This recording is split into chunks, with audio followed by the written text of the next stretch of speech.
Agortola agulite hasini auto chalok nai rokni bagai kaisa kotor ba kok rekamong tangbedikni bakhaktei trabai goshui nahar jakmanoti kok thumnai rokno shawai khnarika rekamong tangbedikni মন্ত্রী সুশান্ত চৌধুরী দীর্ঘদিন ধরে আমাদের আগরতলা শহরে বিশেষ করে যারা শ্রমিক ভাইরা রয়েছেন এবং সাধারণ জনগণ রয়েছেন তাদের মধ্যে একটা অসন্তোষের কারণ হয়ে দাঁড়িয়েছে এবং সেটাকে মাথায় রেখে গত 10 তারিখে মহাকরণে আমাদের পরিবহন দপ্তরের বিভিন্ন আধিকারিকগণ পুলিশের তরফ থেকে IG law and order SP traffic আমাদের পুলিশের অন্যান্য আধিকারিকরা এবং বিভিন্ন লাইন ডিপার্টমেন্টের আধিকারিকদের সঙ্গে একটা মিটিংয়ে আমরা মিলিত হয়েছিলাম। এতদিন আমরা দেখেছি যে আগরতলা শহরে যে অটো রিক্সাগুলো চলাচল করে তারা আগরতলা শহরের বাইরে কিন্তু যায় না, আগরতলা পৌর পরিষদের ভেতরেই তাদের পরিধি বা তাদের যে সীমারেখা। কিন্তু অপরদিকে আমাদের পার্শ্ববর্তী যে আগরতলা শহরের মহকুমাগুলো রয়েছে, যেমন মোহনপুর, আমাদের জিরানিয়া মহকুমা, আমাদের বিশালগড় মহকুমা, এই যে মহকুমাগুলো, সেখান থেকে অনেক সময় আমরা দেখি বিভিন্ন সময়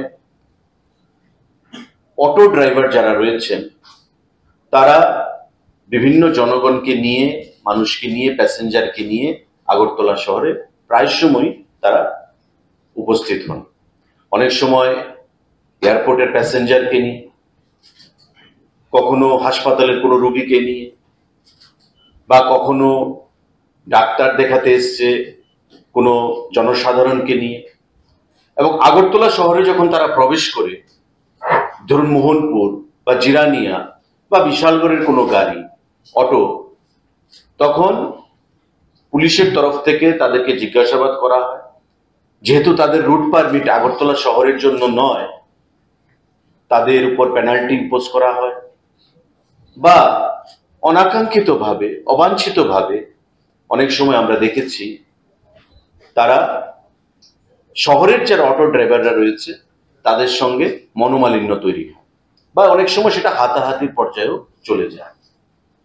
পুলিশের হস্তক্ষেপে পরবর্তী সময়ে সুরাহা করা হয়, বা সিন্ডিকেটের হস্তক্ষেপে সেটা সুরাহা করা হয়। কিন্তু পরবর্তী সময়ে দেখা যায় যে ওই যে অটো ড্রাইভার যে পার্শ্ববর্তী মহকুমা থেকে আসছে তার উপর একটা পেনাল্টি ইম্পোজ করা হয়, যেহেতু পারমিটের যে তার যে পরিধি, সেই পারমিটের পরিধির বাইরে সে আগরতলা শহরে প্রবেশ করেছে। তো দীর্ঘদিন ধরে এই বিষয়টা নিয়ে আলোচনা চলছিল। আমরা পুলিশের এখানে এসপি ট্রাফিক, যিনি নতুন জয়েন করেছেন, কান্তা জাহাঙ্গীর, উনিও আমাদের সঙ্গে মিটিং করেছেন। মঞ্চা কিপার, আইজি ল অ্যান্ড অর্ডার, উনি এর আগে ডিআইজি ছিলেন, আমাদের আলোচনা হয়েছে। সেক্রেটারি সাহেব আছেন, আমাদের এডিশনাল সেক্রেটারি আছেন, আমরা প্রত্যেকে মিলে ব্যাপারটা নিয়ে আলোচনা করেছি কি করা যেতে পারে। এবং এমন একটা সুরাহা আমাদের করতে হবে যেটা আগরতলা শহরের যারা অটো শ্রমিক ভাইয়েরা আছেন তাদের কাছেও গ্রহণযোগ্য হবে, এবং যারা পার্শ্ববর্তী মহকুমা থেকে আসবেন অটো শ্রমিক ভাইয়েরা, তাদের কাছেও হয়রানির শিকার যেন তাদেরকে না হতে হয়, সেই জিনিসটা আমাদের মাথায় রাখতে হবে। তা আমরা দীর্ঘদিন ধরে আলোচনা করেছি, এবং গত 10 তারিখে আমরা যৌথভাবে সেই মিটিংয়ে আমরা সিদ্ধান্ত গ্রহণ করেছি, যেখানে আগরতলা শহর এবং শহরের বাইরে মোটর শ্রমিক ইউনিয়নের বিভিন্ন নেতৃত্বরা উপস্থিত ছিলেন, বিভিন্ন অটো সিন্ডিকেটের নেতৃত্বরা উপস্থিত ছিলেন, গাড়ির মালিকরা উপস্থিত ছিলেন, আমাদের পরিবহন দপ্তরের secretary, additional secretary, joint secretary থেকে শুরু করে JTC, IG law and order, SP traffic, SP west, প্রত্যেকের উপস্থিতিতে আমরা সিদ্ধান্ত গ্রহণ করেছি যে এখন থেকে যারা আগরতলা শহরে অটো চালনা করেন, অর্থাৎ যাদেরকে আমরা বলি যে মিটার অটো, তাদের অটোর কালারটা, সামনের দিকের যে অটোর কালারটা বর্তমান যেটা আছে সেটা একটু পরিবর্তন করে পিঙ্ক কালারে রূপান্তরিত করা হবে। সম্পূর্ণ অটোটা নয়, শুধু অটোর সামনে গ্লাসের নিচে যে দুটো স্থান রয়েছে তার জাস্ট চেনার জন্য, আইডেন্টিফিকেশনের জন্য অটোর সামনের যে কালারটা সেটা হবে পিঙ্ক কালার।